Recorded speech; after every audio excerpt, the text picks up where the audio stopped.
자, 시작하겠습니다. 안녕하세요. 안녕하세요. 네, 대부분 다 처음 뵙는 분들이네요. 최근 다 갖고 오셨죠. 다 있으시고. 이제 이 간접평가 이론을 담당하게 된 저는 김강산이라고 합니다. 라고 하고, 번호는 이거고, 혹시 아직 궁금하거나 뭐 그런 거 있으시면, 이메일로 주세요. 이메일로 주거나 카톡으로 주셔도 되고요. 뭐 궁금한 게 있으셨으면 좋겠습니다. 지금 처음이라서 다 모를 거예요. 다 1차 다 합격했다는 가정하에 저 진행하도록 하겠고요. 뭐 1차, 2차 동차로 하시는 분들은 좀 죄송하지만 살짝 어려울 수도 있습니다. 경제 용어나 이제 부동산 학원론에서 했던 용어들 섞어서 진행을 할 거기 때문에 책은 그리고 제가 이거 저도 오늘 처음 봤어요. 200페이지 좀 안 되는데 굉장히 컴팩트하게 그냥 필요 없는 거 다 쳐내고 그냥 진짜 이거는 봐야 된다 하는 것만 넣어놨고 기출문제도 넣어놨으니까요. 이 책만 솔직히 한 10번 이상 돌리면 어느 정도 기초나 기본 이론은 잘 이해하시리라 생각이 됩니다. 일단은 첫 시간이니까 가볍게 감정평가 이론은 어떻게 공부해야 되는지 이제 감정평가사가 어떤 일을 하는지 뭐 그런 것들 한번 간단히 1교시 때 한번 볼게요. 그리고 3시간 강의를 하고요. 10회 강의를 진행합니다. 일단은 감정평가사가 되려면 영어를 취득을 하고요. 영어 700, 토익 기준 700 이상을 하고요. 1차 시험을 보고 그 다음에 2차 시험만 보면 돼요. 면접 따위는 없습니다. 우리는 뭐 인성검사 이런 거 안 해요. 보면 1차에서는 뭐 민경, 부동산학원론 그리고 회계랑 이제 감관법 이렇게 끝내고 2차에서는 실무 이론 법규를 들어가게 되는데 이제 잘 모르시는 분들, 감정평가사랑 이제 아예 관련이 없으신 분들은 야 2차 세 과목 개꿀 아니야? 이렇게 말도 많이 해요. 저도 맨 처음에 진입할 때 2차 세 과목이네? 하고 그냥 이걸 왜 40점을 못 넘지? 이딴 생각들을 많이 했거든요. 제가 처음에 딱 들어갔을 때가 23회 때고 23회 2차 평균 23회 커트라인이 43.33점이었어요. 그러니까 제가 처음에 들어갔을 때가 평균이 쉽게 말해서 시리버 다 면가락하면 그냥 붙는 거거든요. 이거 왜 모르지? 이 사람들이 공부 안 하나? 했는데 겪어보니까 이게 되게 어렵거든요. 이게 되기가. 일단 실무에서 면가락하기가 생각보다 쉽지 않을 거예요. 27회 때가 80%가 넘었고요. 가락이. 26회가 76% 정도. 그래서 제가 붙었던 28회 때가 60%였나? 그랬는데 그렇기 때문에 사람들이 이제 공부 시작하면 실무에 대해서 이제 막 엄청 위압감, 뭐 두려움, 뭐 이런 것들 갖고 공부를 시작하고요. 법규도 거의 대부분 태어나서 처음 보는 단어들이 많기 때문에 굉장히 어렵게 느껴지실 거예요. 그래서 이론을 제일 안 할 거예요. 저도 찬성하고 감정평가 이론을 공부량을 제일 적게 해야 돼요. 세 과목 중에서는 실무에 투자하시는 게 맞습니다. 가성비가 좀 많이 떨어지긴 해도 어쨌든 실무로 면가락을 해야 되거든요. 그래서 제가 이제부터 이 10회 동안 진행하려는 강의는요. 이론 공부량을 최소화시키고 실무 공부를 더 많이 하게 하는 그런 강의를 위주로 할 거예요. 실제로도 이론만 말하는 게 아니라 실무적인 것도 계속 주제에서 던져 드릴 거고요. 하지만 전 이론 강사이기 때문에 이론이 제일 중요하다라고 말씀드릴 수도 있을 것 같아요. 자, 그러면 일단 이 과목별로 어떤 것들인지 잠깐 볼까요? 전 2차 강사이기 때문에 실무는 이제 공적 파트랑 사적 파트로 나뉘어요. 뭐 공적인 거랑 일반으로 나눠진다라고도 하기도 하고요. 왜 공적인 거랑 사적인 거로 나뉘는지는 아마 한 다음 주 정도에 제가 더 깊숙하게 말씀드릴 수 있을 것 같아요. 실무가 왜 공적이나 사적으로 나뉘는지에 대해서. 그리고 이론은 원래는 이론을 이렇게 안 나눴거든요. 근데 언젠가부터 이렇게 나누더라고요. 저도 나눴어요. 그래서 총론이랑 이제 강론으로 나뉘게 되고 요번에는 이 10회 동안 이것만 할 거고요. 잘 따라오시면 돼요. 그러면 충분합니다. 그래서 법규 같은 경우는 이제 명시적으로 나와 있진 않지만 이제 행정법이랑 토지보상법, 뭐 감정평가 관한 법률, 뭐 기타 여러 가지로 섞여 있는데 제일 중요한 건 요놈이죠. 실무에서 제일 중요한 거는 3방식입니다. 이것만 지금 하시면 되고, 2차를 아예 처음 하시는 분 같은 경우는 일주일에 이제 딱 3시간만 할 거거든요. 이론을. 강의에 3시간만 할 거고, 그 시간 이외에는 이론 강의를 안 보셔도 됩니다. 예습이나 복습 안 하셔도 돼요. 어차피 몰라. 이론은 지금 제가 추구하는 강의가 뭐냐면, 처음에 기본 강의 할 때는 그냥 이런 게 있구나. 누가 딱 물어봤을 때 들어는 봤다. 요 정도. 딱 요 정도. 이거 이상으로 하려 하지 말고요. 딱 이 정도만 가시면 돼요. 제가 까먹어도 상관없어요. 야, 이런 게 있구나라는 것만 그냥 빠르게 그냥 건드리고 간다고 생각하시면 돼요. 깊숙하게 들어가는 건 스터디 때나 하는 거고, 뭐 지역 분석에 대한 뭐 이런 것들 생각 절대 하지 마시고요. 아시겠죠? 자, 그러면 이론은 어떻게 공부해야 되냐에 대해서 말씀드리면, 첫 번째로는 그냥 다들 주위에 공부 먼저 하시거나 붙으신 선배님이나 혹은 뭐 인터넷 검색 같은 거 해보면 뭐 이런 어떻게 공부해라 이런 거 많을 거예요. 이거 하면 안 됩니다. 지금 암기하지 마요. 무조건 이거예요. 이런 무조건 이해해야 됩니다. 이해하면 되게 쉽거든요. 이해하면 되게 쉬운데 암기하려면 되게 어려워요. 저는 이제 제가 계속 이제 하려는 강의는 제가 원하는 강의도 있고, 그거는 궁극적인 방향성은 이해 위주의, 이거는 이러니까 당연히 이렇게 되겠지, 이런 강의를 할 거예요. 이게 되면 이것도 무조건 되는 거겠죠. 암기는 시험 보기 전 한 달 전에만 하면 돼요. 자, 입버릇처럼 말하는 게 있는데, 감정평가 규칙 막 달달 외우거든요. 지금 단계에서는 외우래요. 외우는 거는 지나가는 고딩한테 10만원 주고, 나도 외워봐면 10만원 주면 다 외우지. 우린 전문가잖아요. 이해하고 들어가야 되잖아요. 그러니까 그냥 달달 암기하거나 그러지 말고 무조건 이해하고 그 다음에 암기해야 됩니다. 근데 이해가 굉장히 어려울 거예요. 최대한 컴팩트하게 이해 위주의 강의할 테니까 잘 따라오시면 됩니다. 됐죠? 그리고 제가 생각하는 이상적인 이제 공부량을 보면, 하루에 10시간 한다 치면, 지금 단계에서는요, 사실, 요 정도, 여기 13, 이 정도. 10시간 공부한다 치면, 한 달을 10시간으로 줄이면 요 정도 분량이 들어가야 되고, 지금 단계에서는 못해요. 3방식이나 열심히 해야지. 여러분 아마 20점짜리 거래사례비용법 실무 풀 때 한 4시간 걸릴걸요? 제대로 풀면? 시점 수정 확인하고, 다 1년의 과정을 거치고 다 평가사가 되는 건데, 실무는 계산기 풀고 막 이해하려고 하니까 되게 오래 걸려요. 그렇게 하지 마시고, 그렇게 하시고, 이론은 그냥 강의 끝내고 공부 안 하는 걸로, 가을까지는. 아시겠죠? 대신에 이 3시간만큼은 굉장히 집중해서 해주시는 걸 추천드립니다. 네. 그러니까 이 3시간만큼은 다른 거 신경 쓰지 말고 강의만 충실한다 생각하시면 돼요. 복습이나 예습할 필요 없이.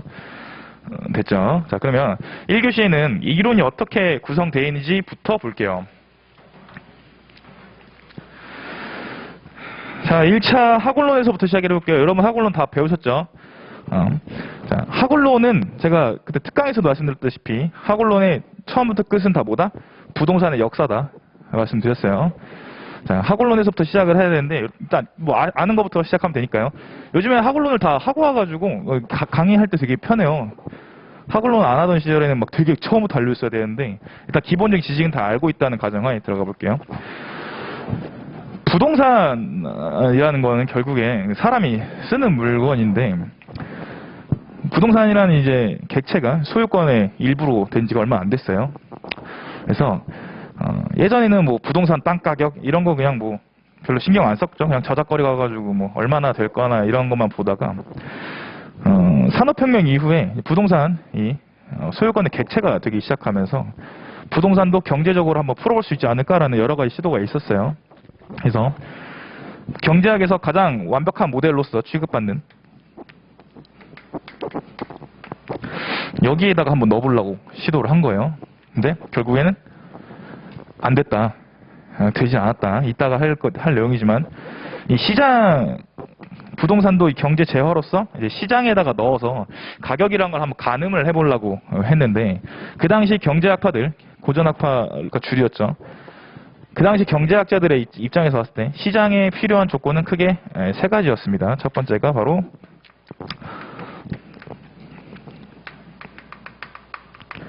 다수의 공급자랑 다수의 수요자랑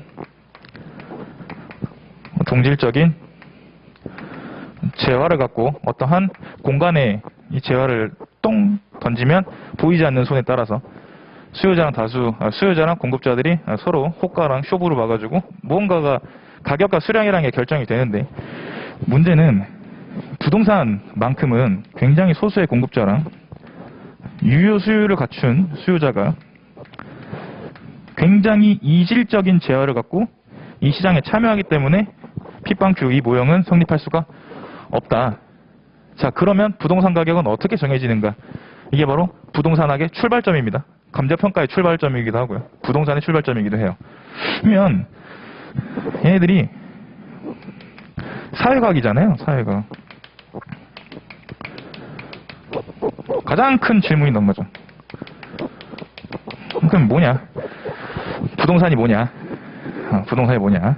물리적으로 그냥 땅만을 이제 부동산으로 보냐? 그게 아니다. 물리적으로 볼 수 있고, 얘네 갖고 가등기 칠 수도 있고, 등기 칠 수도 있고, 저당 잡을 수도 있고, 여러 법적인 제한이 걸릴 수도 있고, 법적 재화이기도 하고, 기술적으로는 토지 위에 4층을 짓던, 6층을 짓던, 1층을 짓던, 뭐 예술품을 올리던 간에 기술적으로 마음대로 쓸 수 있다. 그래서 사회적인 산물이기도 하다. 뭐 세금도 걷어야 되고, 그죠? 그래서 물법 경사 이렇게 해가지고 부동산을 복합적으로 보기 시작해요. 이거 부동산의 복합적인 시각이라고 하죠. 어느 책에도 다 나와 있어요. 76년도부터 나온, 우리나라에서 나온 모든 부동산 책엔 다 나와 있는 내용이에요. 다 배웠을 거예요. 자, 이런 걸 차치하더라도 그럼 가장 중요한 게 그러면 무엇냐에 대해서 이걸 두 글자로 부동산의 특성은 무엇이냐? 자, 다시 부동산학이나 감정평가학이 나온 가장 첫 출발점은 부동산이 뭐냐에서부터 시작돼요. 사회과학은요, 결국에 이걸 정의하는 순간 이것에 대한 특성을 분석해야 되고요. 분류해야 되고, 정리해야 되고, 그죠? 그러면 가장 중요한 게 바로 이 부동산의 특성입니다. 그러면 이 부동산이라는 게 어떤 놈이길래 기존의 시장 질서가 성립되지 않냐. 그래서 학자들은 그런 거 좋아하잖아요. 막 분석하고 막 정리하고 분류하는 거. 그래서 첫 번째로 그럼 이 상태, 그 상태에 자연적 특성이 무엇이 있는가 다 알죠. 고부연계. 그다음에 그러면 사람이 이 부동산을 씀에 따라서 나온 여러 가지 문제들이 있기 때문에 사람이 쓴다. 그러면 얘의 인문적 특성은 무엇인가? 용병사 다 알 거예요. 그다음에 이렇게 기본적인 특성들을 정리해 놨어요. 그래서 고부연계 용병사라고 하죠. 부동산 학 원론이든 감정평가 이론이든 실무든 간에 가장 빈출이 많이 되는 부분이죠. 여기다가 얘가 근데 경제 특성은 무엇인가까지 보게 돼요.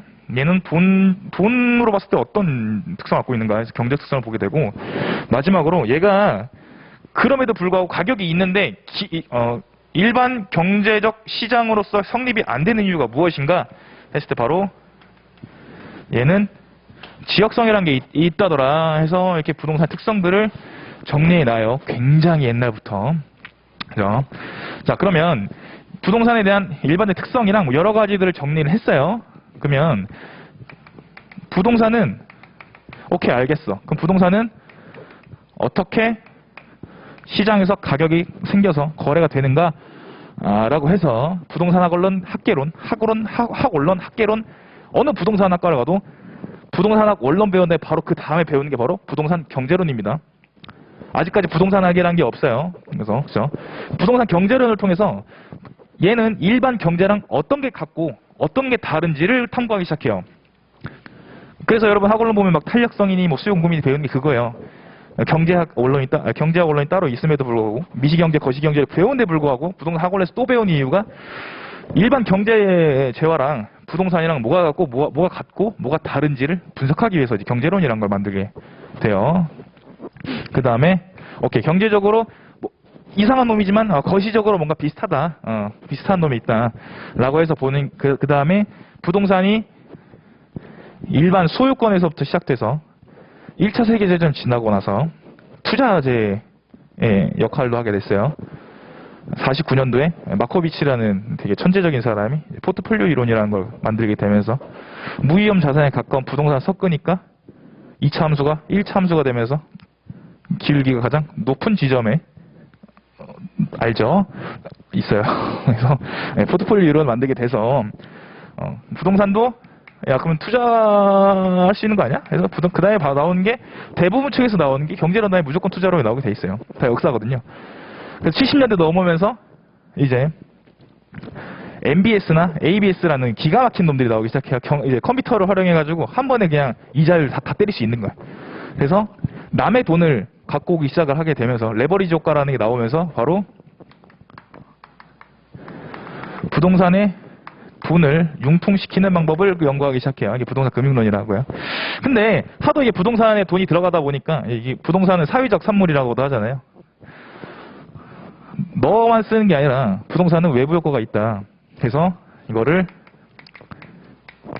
국가에서 어떻게 관리를 해야 될까? 다 부동산 정책론이 되고요.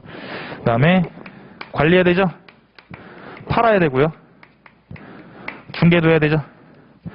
능력이 안 되니까 전문가한테 돈 주고 맡겨야 되겠죠. 여러 가지 론이 나오게 되면서 급기야 가장 마지막에 야 그럼 이거 얼마야? 해서 감정평가가 나오게 됩니다. 부동산 역사예요. 자, 근데 아무튼 여기까지 학원론에서 다 배우셨으니까 우리는 이제 우리가 평생 해야 할 감정평가가 무엇인지를 보고 들어가 볼게요. 자, 감정평가라는 건 사실 학문이 아니에요. 되게 특이한 분야인데요. 여러분이 뭐 대학에서 배우시는 경제, 행정, 경영, 뭐 사회과학 있잖아요. 사회과학 파트. 이 파트는 이론에서 시작해서 실무로 적용하는 단계로 가는 거거든요. 그러니까 학문이라는 건 보통 학문이라는 거는 발달하고 이론적으로 만들어져서 현실 세계에 적용이 돼야 되는데 감정평가는 학문이 아니라 사람들이 사고파고 하던 행위들을 모아서 정리해 보니까 감정평가가 되는 거예요. 나중에 배우실 왜 시장 가치를 기준으로 하는가에 대해서도 그 본질적인 파트가 이거예요. 현실 세계에서 사람들이 시장 돌면서 얼마인지 보더라, 얼마 들었는지 보더라, 돈 얼마나 뽑아내는지 보더라를 학문적으로 정리해 보니까 감정평가가 된 거거든요. 그러니까 반대로 생각하셔야 돼요. 이거를 모르고 하면 굉장히 이상하거든요. 학문이 되게 이상한 학문이에요. 근데 결과로부터 도출해내는 그 시각에서 보면 감정평가 이론 굉장히 쉽거든요. 나라면 얼마에 팔고 얼마에 살 것인가를 생각하면 이렇게 돼요. 점 이렇게 여기까지 보시면 되고, 자 다시 시작하면, 자 감정평가는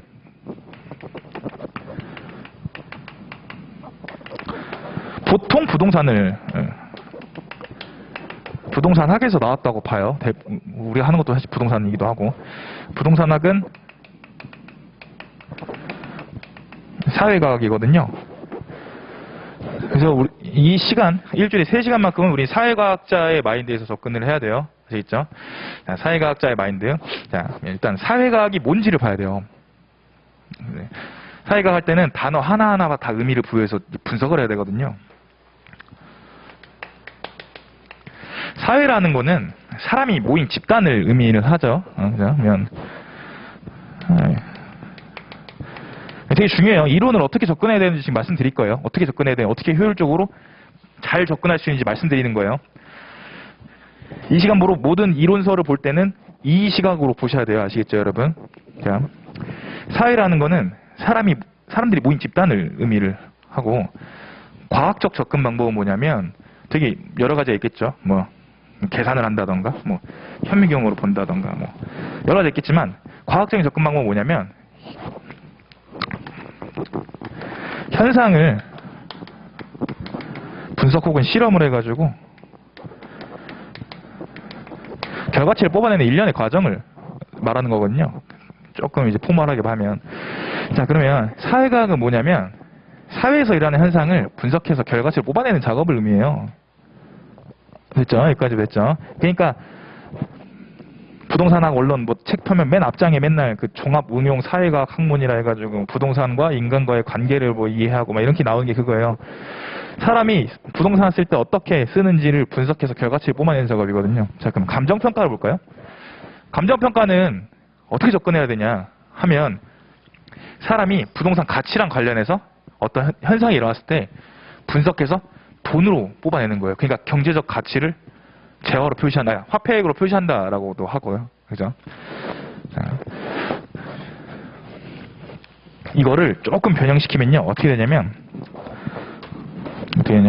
자, 감정평가의 대상이 있을 거예요. 우린 법적으로 말하면 토지 등이 대상으로 하죠. 토지 등을 바라봐요. 평가를 해야 되잖아요. 그러니까 돈으로 뽑아내야 된다면서요. 봐야 될 거 아니에요. 볼 때 그냥 지나갈 때 그냥 뭐 편의점 보듯이 볼 거예요? 아니란 말이에요. 이게 정확히 뭔지를 바라봐야 된단 말이죠. 그거를 실무, 감정평가 실무를 하실 때 대상 확정, 뭐 기본적 상의 확정 뭐 이렇게 표현을 하는데, 아무튼 이 대상이 뭔지를 이해하는 게 중요하고, 대상을 분석을 할 거고, 분석한 결과치를 갖고 방법을 적용을 해서 돈으로 뽑아내는 작업을 일단 할 거예요. 여기서부터 여기까지 이 네 가지, 우리 10회 동안 배우는 건요, 이 네 가지 배우는 거예요. 되게 간단하죠. 서서히 그냥 조금씩 좁혀 들어가 볼게요. 이 네 개 배우는 거예요. 끝. 그러면 대상이, 우리가 바라보는 대상은 부동산입니다. 그죠? 근데 부동산은 아까 말했다시피 시장이란 게 개별적인 시장이 형성이 안 된다면서요. 형성이 안 되고, 이 지역성이라는 것 때문에 시장이 각 개별 재화마다 생기는 게 아니라 지역 시장이 생긴다고. 그래요. 다시. 경제학자들이, 그러니까 이때는, 19세기 때는 경제학 말고 다른 걸로 이거 설명할 방법이 없었어요. 그러니까 최대한 경제학적으로 이제 풀어서 설명하려고 하다 보니까 설명이 안 되는 거예요. 이것처럼. 소수의 유효수요. 이질적인 재화이기 때문에. 근데 학자들이 이렇게 지도를 펼쳐보고 딱 봤어요. 봤는데 굉장히 신기한 현상이 일어난 거예요. 용도가 비슷한 애들끼리는 가격 수준이란 게 생기고 이용이 유사해져요. 그죠? 다시. 용도가 비슷한 애들끼리. 그러니까 신림동 1-1번지에 있는 저 원룸만을 보는 게 아니라 신림동에 있는 원룸을 보게 된 거예요. 그럼 가격 수준이 대체로 비슷하게 된다고요. 가격 수준이란 게 생기고 이용이 표준화된다. 유사해지는 현상이 일어나요. 그거 뭔지 모르겠는데 그냥 세 글자로 지역성이라 하자고 끝낸 거야 그냥. 쇼가 뭔가 이렇게 학생들끼리. 그래서 지역성이라는 놈 때문에 그러면 부동산을 이해하려면 첫 번째로는 지역을 봐야겠구나.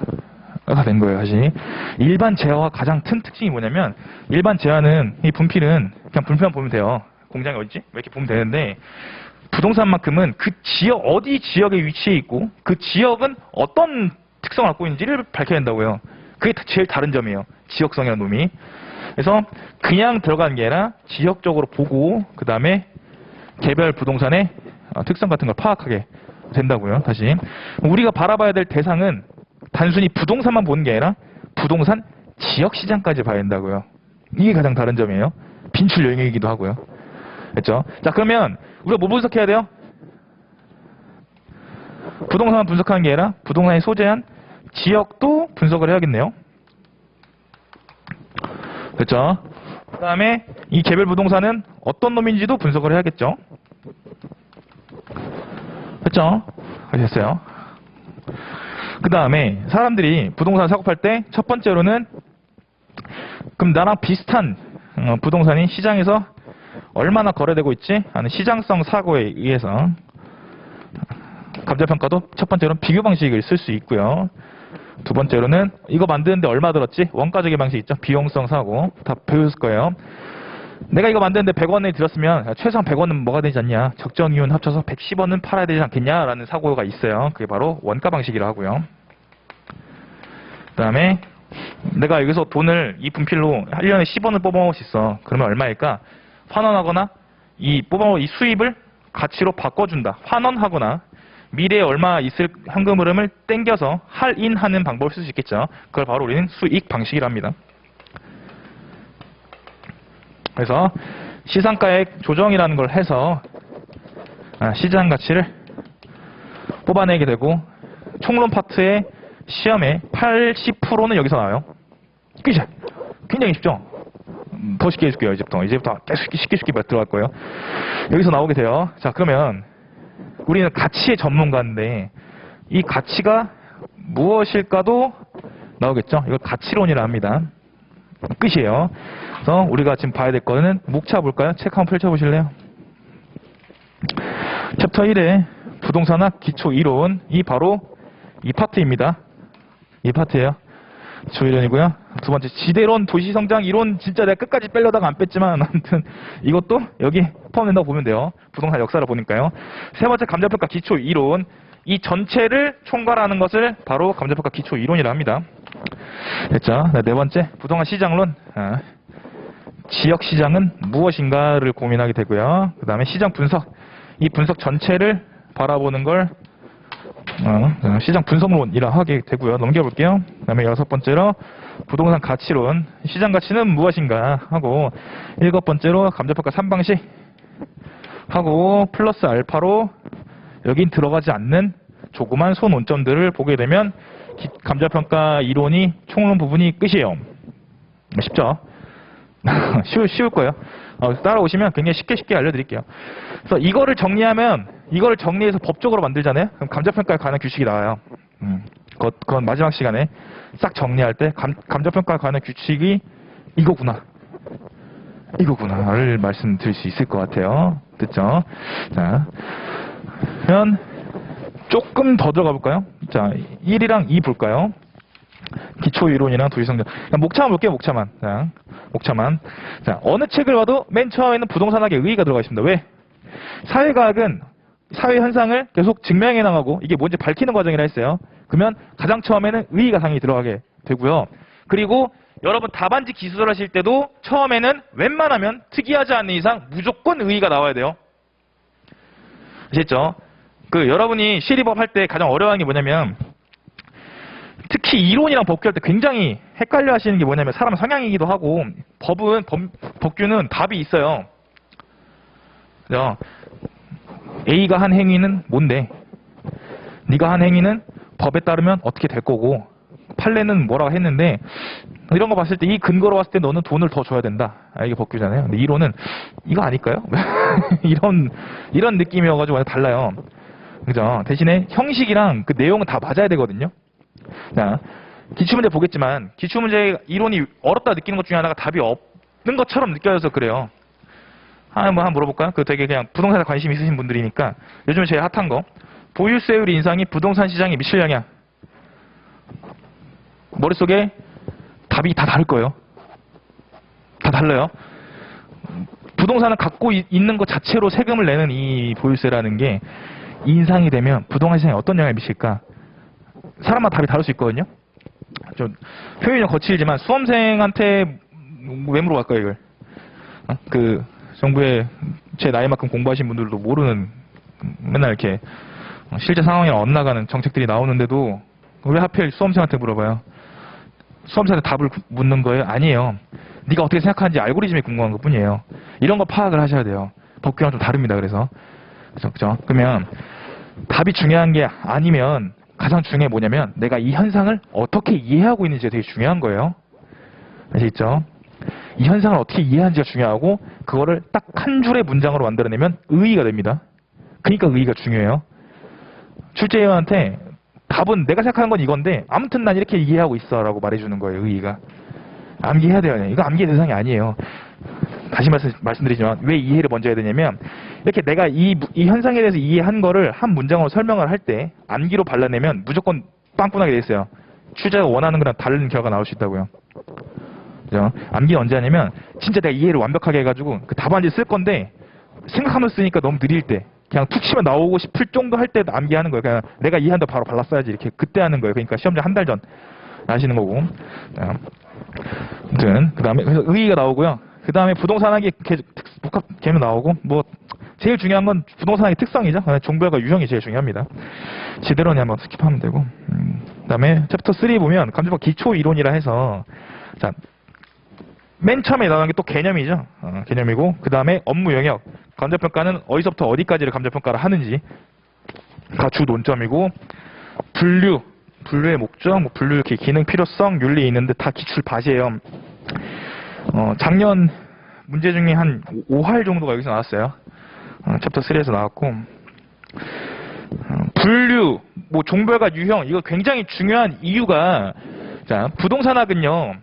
감정평가도 그렇지만 부동산학은 잡학이에요. 섞여 있어요.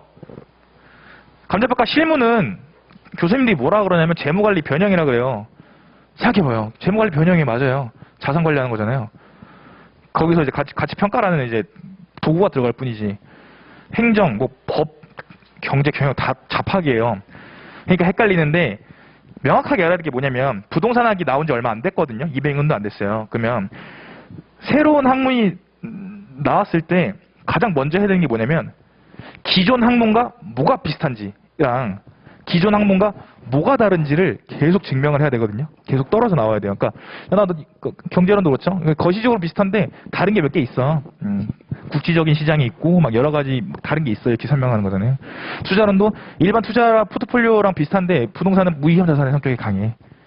금융론은 부동산은 고가성이 있으니까 남의 돈 땡겨가지고 해야 되는데 문제는 부동산은 비유동성도 강하기 때문에 돈을 유동화시킬 수도 있어. 금융론에서 배운 거죠. 정책론 부동산은 사회성 공공성이 크고 외부 효과도 크고 내가 소유한다 해서 남이 소유 못하기 때문에 이거에 대한 정책적인 뭔가가 필요해라고 하는 게 정책론이고요. 그러니까 줄기가 그거예요. 자, 부동산 중개, 부동산은 뭐 거래의 은밀성, 기타 등등이 있기 때문에 중개사라는 사람이 와가지고 권리 분석도 기가 막히게 해가지고 다 알려줘야 돼. 대신 수수료 내고 이게 그거거든요. 결국에 다. 그러니까 어떤 파트의 분류, 정리, 의, 개념 이런 거는 반드시 확실하게 알아두셔야 됩니다. 뭐가 같고 뭐가 다른지. 그리고 이제 강의 진행하면서 볼 텐데 감정평가 이론에서 가장 많이 기출되는 어미가 뭐냐면 비교 설명하시오예요. A랑 B를 비교 설명하시오. 뭐가 같고 뭐가 다른지 네가 한번 설명해봐. 이거거든요. 반드시 하셔야 됩니다. 아시겠죠? 됐고. 자, 그 다음에 챕터 4에 부동산 시장론입니다. 부동산 시장 일반. 뭐 또 개설, 특성, 기능 또 분류 나오죠? 계속 나와요. 분류, 유형, 뭐 특성 이런 거 계속 나와요. 경기변동 넘어가시면 되고 효율적 시장 넘어가시면 되고 공간 시장과 자산 시장 이 정도가 있겠네요. 그 다음에 부동산 시장 분석론 보면 챕터 3랑 5가 완전 기출 바시거든요.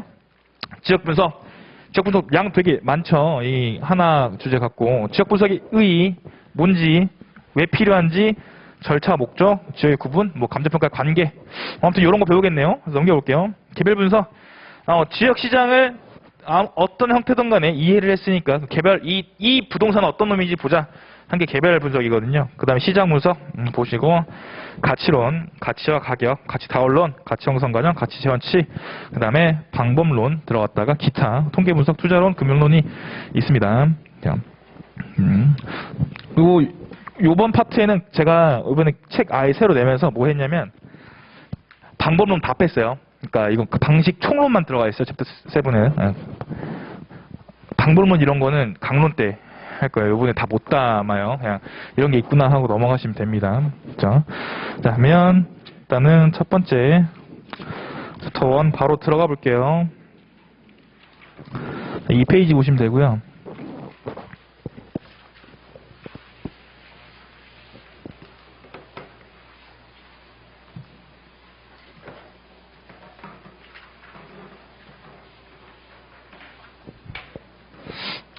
너무 딱딱하게 했나?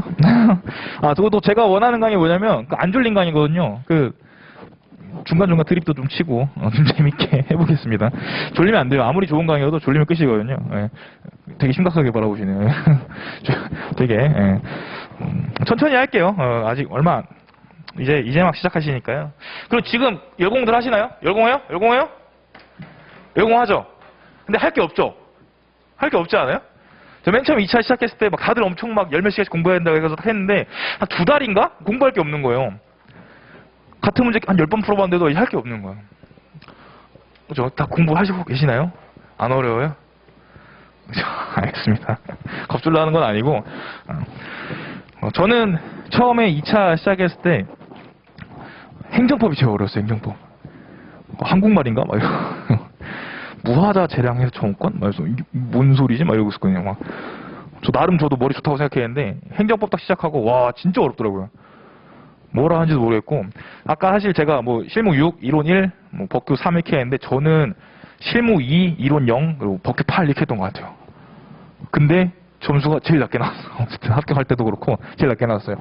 자신의 강점이 뭐가 있는지 보시면 되고 저는 이론 강의를 하고 있고 이론에 되게 강점이 있었어요. 이론이 되게 쉽더라고요. 아까 제가 보여드린 있잖아요. 대상 확정해서 하는 게 결국 그거더라고요. 내가 보니까. 그래서 뭐가 필요한지 막 이런 거 다 확인해 보고 하니까 이론은 굉장히 편해졌어요. 그리고 저는 제가 주로 봤던 서브가 그때 당시로는 150페이지밖에 안 되는 되게 얇은 거였는데 한 50번 넘게 본 것 같아요. 그러니까 그 논점이 나오면 시험장 스터디를 하거나 시험장에서 그 논점이 나왔을 때 몇 페이지 어느 쪽에 있는지도 기억을 했어요. 사진 찍듯이 외웠거든요. 그 정도 엄청 맞거든요. 얇은 게 좋더라고요. 그래서 이번에 얇게 만들었어요. 자, 중요한 거 다 들어가 있어요. 자, 그리고 다시 마지막 잔소리. 사회과학적인 감정평가 이론을 편하게, 빠르고, 효율적이고, 이제 서술할 수 있게 되려면 지금부터 마인드 세팅이 굉장히 중요합니다. 딱 2개만 기억하시면 돼요.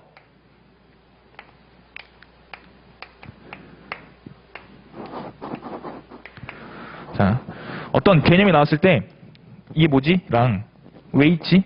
이를 생각하면 돼요. 아시겠죠? 자, 지역 분석에 대해서 자세히 안 했지만 지역 분석을 하면 지역 분석이라는 단어 딱 듣는 순간 이게 뭐지? 감정평가 이론 이렇게 공부해야 돼. 이렇게 공부해 빨리 탈출할 수 있어요. 이 고시원에서 빨리 탈출할 수 있어. 이게 뭐지? 랑 지역 분석이 왜 있지? 지역 분석이 왜 있지? 아까 잠깐 말씀드렸죠. 부동산은 지역성이 있기 때문에 지역 시장을 봐야 된다. 그러니까 지역 분석이 있는 거다. 이렇게 짧게라도 what이랑 why 이 둘만 기본적으로 갖고 있으면 돼요. 이 책을 바라볼 때도 이게 뭐지랑 왜 필요하지가 항상 머릿속에 있어야 돼요. 항상. 그리고 좀 이제 실력이 올라오면 요 정도까지. 어떻게 하지? 이 정도까지. 이 2개가 필수고 이거는 좀 추가 옵션 느낌으로 갖고 가셔야 됩니다. 됐죠? 자, 잠깐 볼게요. 부동산학의 의의. 자, 2페이지입니다. 지금 바라보고 있는 토지와 수천 년의 토지의 물리적 상태는 크게 다르지 않다. 따라서 우리가 직면하고 있는 부동산 문제의 대부분은 인간이 부동산을 이용함에 따라 발생한다. 그런 의미에서 부동산학이란 토지와 계량물 그 자체를 연구하고 이에 파생된 여러 측면들까지 연구하는 분야를 볼 수 있으며 부동산 환경을 구성하고 있는 요소 그 자체와 요소들 간의 상호작용은 부동산학의 중요한 모델상이 된다. 합격하실 때까지 이거 안 봐도 돼요. 그냥 이런 게 이렇구나 하고 넘어가는 거고 복합 개념 여기서부터 보셔야 되는데 부동산을 둘러싼 재반 환경은 여러 사회 문화 등 이루 헤아릴 수 없는 많은 요인들이 있다. 부동산을 이용하는 인간들의 모든 부분과 요인이 부동산에 모두 영향을 미치고 있다고 볼 수 있다. 이러한 요인들은 부동산 활동과 현상, 부동산 문제에 직간접적으로 영향을 미치게 된다. 그러므로 밑줄 일부 측면만 바라보아서는 부동산을 제대로 이해하기 어렵다. 따라서 모든 요인을 복합적으로 고려한 후 이해하여야만 부동산 활동을 제대로 해나갈 수 있고 부동산 현상을 정확히 이해하며 부동산 문제를 해결할 수 있다. 이렇게 부동산을 다각적 측면에서 종합적으로 이해하는 사고방식을 부동산의 복합개념이라 부른다. 부동산을 둘러싼 재반 요인은 크게 유형적 측면과 무형적 측면을 나눌 수 있고 유형적 측면이란 물리적 측면이고 무형적 측면은 눈에 보이지 않는 경제, 법률, 사회적인 측면을 말하는 것으로 이는 유형적 측면과는 달리 관념적인 인식되는 특징이 있다라고 하면 뭔 말인지 모르겠죠? 자, 실험 볼게요. 실험 볼게요. 라고 하면 뭔 말인지 모른다고. 이게 이렇게 설명을 해줘야 되는데 자, 일단 우리는 오늘은 이 부동산이 무엇인가에 대해서 3시간 동안 2시간 반 정도, 30분 지났으니까 2시간 반 정도 할 건데 부동산이 무엇인가를 바라볼 때 부동산은 이거다라고 한 가지 측면으로 바라보면 안 된다는 거예요. 굉장히 쉽게 얘기해 줄게요. 자, 우리 스터디 듣는 학생은 그렇게 들었을 거야. 또 할게요. 자, 다가구랑 다세대 아시죠? 들어봤죠? 얘가 뭔 소리 하려는 거지? 한번 들어봐봐요. 자, 다가구 주택이랑 다세대 주택의 큰 차이점이 뭐예요? 그쵸? 그치?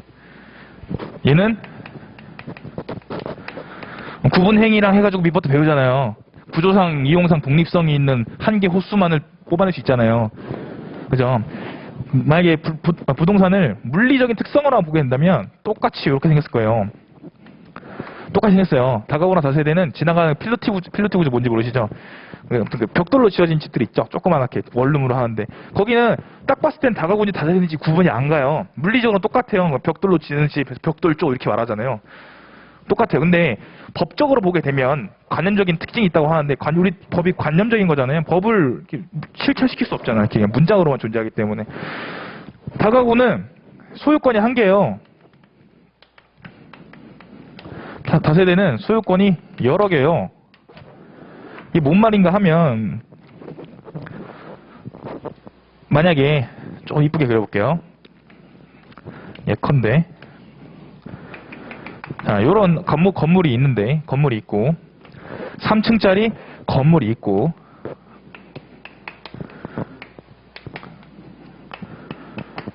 여러처럼 이제 101호부터 302호까지 쓰고 있다 쳐봐요.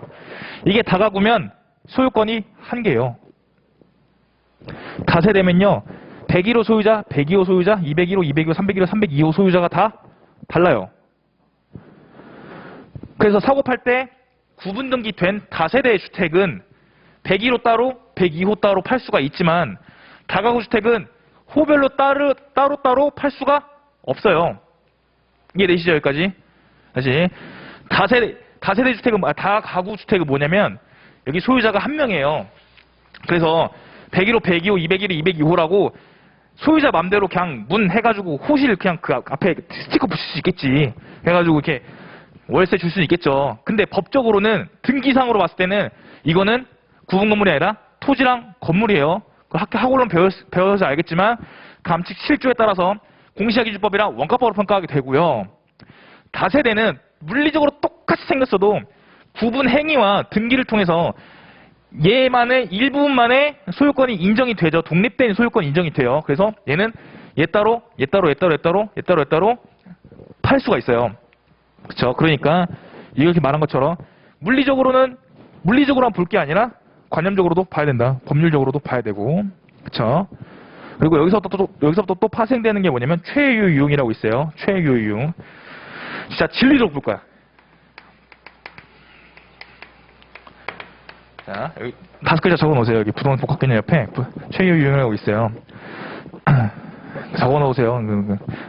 1년 한 바퀴 돌리신 분은 알 거예요. 굉장히 이게 어마어마한 단어인데, 최유 유용. 자,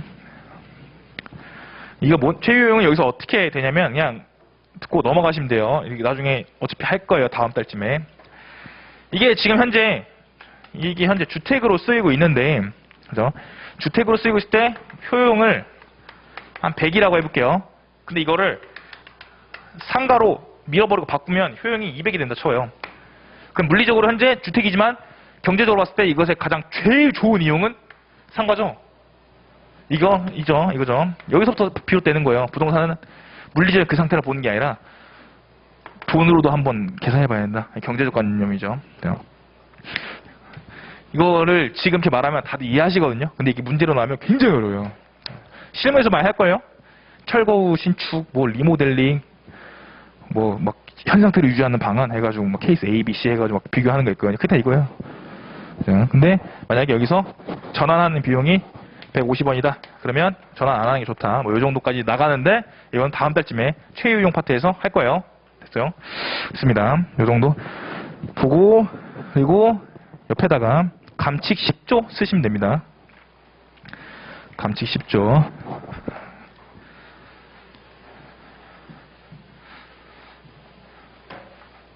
자, 앞에 한번 보시겠어요? 우리가 평가를 할 때 원칙은 현장물사가 필수예요. 무조건 필수예요. 근데 감칙 10조에 따르면 딱 두 가지 있어요. 천재지변이나 전쟁이 나서 못 가는 경우, 아니면 주식같이 굳이 주식은 안 가도 되잖아요. 그런 경우 빼고는 무조건 현장물사를 해야 되거든요. 무조건? 왜일까요? 방금 유형적 측면에서는 물리적으로 볼 수 있다고 했고요. 무형적 측면에서는 경제, 법률, 사회, 그죠? 경제, 법률, 사회적으로 볼 수 있다 했어요. 자, 감칙 10조에 따라서 현장무사를 반드시 해야 되는 이유가 이거예요. 현장무사를 반드시 해야 되는 이유 뭐냐면, 등기나 대장에는 근린생활시설 2층으로 되어 있는데, 현장 가니까 근생 2층에다가 이렇게 됐던 현장 가니까요. 그러면 실제 현장 갔을 때 물리적인 거랑 법적으로 근생 2층인 거랑 차이가 있죠? 확인해낸다고요. 그렇죠? 부동산은 여러 가지로 봐야 되기 때문에 법적으로 봤을 땐 근생 2층인데 현장 가니까 옥탑방도 있더라. 그죠? 이거를 제시의 건물이라고 하기도 하고요. 때에 따라서는 종물과 부합물이라고 하기도 하고, 실무에서 여러 가지로 있어요. 그래서 목적별로 어떻게 해야 되는지까지 배울 거예요. 나중에 실무에서. 자, 이런 거 때문에 현장무사가 반드시 필요한 이유이기도 합니다. 복합 개념이. 됐죠? 자, 그리고 물리적 측면 볼까요? 물리적 측면은 유형적 측면의 개념으로서 부동산 활동에 있어 임장 활동이 필요한 이유가 바로 여기에 있다. 예컨대 토지는 지질, 지형, 건물은 측량, 설계 등과 관련된 것으로 자연지력, 공학, 건축학 등과 관련이 있다. 항문이 나온 이유, 자, 말씀드렸어요. 부동산은 잡학이기 때문에 뭐가 관련인지부터 밝혀야 된다. 경제적 측면, 무형적 측면의 개념으로서 경제, 경영적 사고에 입각한 것이다. 수요 공급, 가격, 임대료 수준, 기타 여러 가지 경제학이랑 경영학과 관련된 내용이 주를 이룬다. 됐고 넘길게요. 법률적 측면. 사실 평가사가 일을 할 때는 제일 중요한 건 법률적 측면이거든요. 부동산 공법의 달인이 돼야 됩니다, 여러분. 법률적 측면은 무형적 측면 개념으로서 민법에서 규정하고 있는 소유권 등의 권리관계, 부동산 등기법상의 등기관계, 국계법에서 정하고 있는 용도지역제, 건축법의 건축허가제 등 각종 법률이 규정하고 있는 내용이고, 이외에도 행정, 제도, 정치, 사회규범 등과 관련된 내용이 포함된다. 그렇죠. 여러분이 수험 공부할 때는 법률적 측면 이것 때문에 아마 머리 엄청 어려울 거예요. 법률적 측면. 태어나 수험 온 거 되게 많고요. 그죠? 부동산은 물리적으로 봤을 때 똑같은 땅이에요. 그냥 땅이에요, 땅. 더 그냥 특별한 땅 없잖아요. 땅 색깔이 초록색일 리는 없잖아. 그러니까 다 그냥 갈색의 땅인데, 법에서 이거를 뭘 할 수 있다고 지정하는 데가 있고, 할 수 없다고 지정하는 데가 있고, 왜 할 수 있는지 지정해 놓은 게 있고, 왜 할 수 없는지 지정해 놓은 게 있고, 조건을 달아서 지정한 것도 있고, 조건을 안 달고 지정한 것도 있고, 되게 여러 가지예요. 이거를 실무에서 다 할 줄 알아야 된다는 거예요. 감정평가 실무에서. 그러니까 이것 때문에 어려워요. 맨 처음에는. 그 다음에 사회적 측면. 일단 좀 넘어가고, 사회적 측면. 무형적 측면 개념으로서 사회 문화적인 측면에서 파악하는 관점이다. 예컨대 부동산의 사회성의 공공성, 토지 공개냐, 공평 배분, 기타 등등 여러 가지 사회학, 심리학들과 관련된 내용이다. 됐죠. 그리고 법률적 측면에서 중요한 거는, 자, 이따 아니지. 여러분이 평가하시면서 많이 쓰실 내용이고, 작년 4번 문제였어요.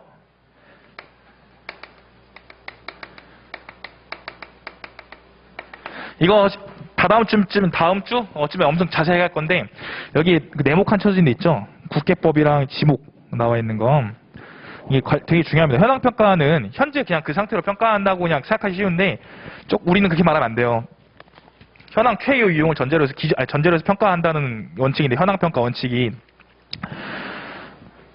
이 현황은 이 상태 그대로를 말하는 거기도 한데, 이 대상 물건의 이 그대로인 것을 어떻게 확인하냐면 법률적으로 확인하는 것 중에 크게 두 개가 있어요. 첫 번째가 용도 지역 등입니다. 두 번째가 이제 지목이에요. 그냥 어려운 법 말고 딱 봤을 때 얘를 분류할 수 있는 게 딱 두 개예요. 용도 지역. 계획관리냐, 이종일주냐. 지목 대냐, 전이냐, 임야냐 이렇게 구분할 수 있거든요. 용도 지역이나 이런 공법상 제한 이런 애들은 이 자체로 부동산의 가치를 결정짓는 게 굉장히 큰 영향을 미쳐요. 그러니까 여러분이 5566, 57 하면서 외운 거지. 몇 층까지 지을 수 있는지. 경제적 측면도 봐야 되니까요. 지목은 좀 달라요. 지목이 지정되어 있다는 그 자체로 가치 형성이 되지는 않거든요. 지목은 어떻게 보면 이걸 할 수 있다의 개념이에요. 이건 해야만 한다의 개념이고 할 수 있다는 개념인데, 뭔 뜻이냐면 예를 들어서 대인데 지목 대잖아요. 그러면 대라고 하는 순간 건물 지을 수 있는 땅이네? 라고 할 수는 있는데, 건물 지어봤자 안 팔리는 땅들이 있어요. 그냥 지목만 대인 거예요. 그러면 그런 데는 현장 가보면 아무것도 없어요. 그냥 완전 전답이랑 똑같아요. 그래서 일시적 이용 이렇게 해가지고 넘어가긴 하는데, 지목만 대인 경우에는 실제 물리적 측면에서 실제로 대가 아니면 대가 그게 안 나가요. 전답인 거예요. 지목만 대인 경우에. 근데 조금 더 주겠죠. 얘는 건물을 지을 가능성은 있네라고 해서 조금 더 좋게 보는 것 뿐인 거고요. 그죠?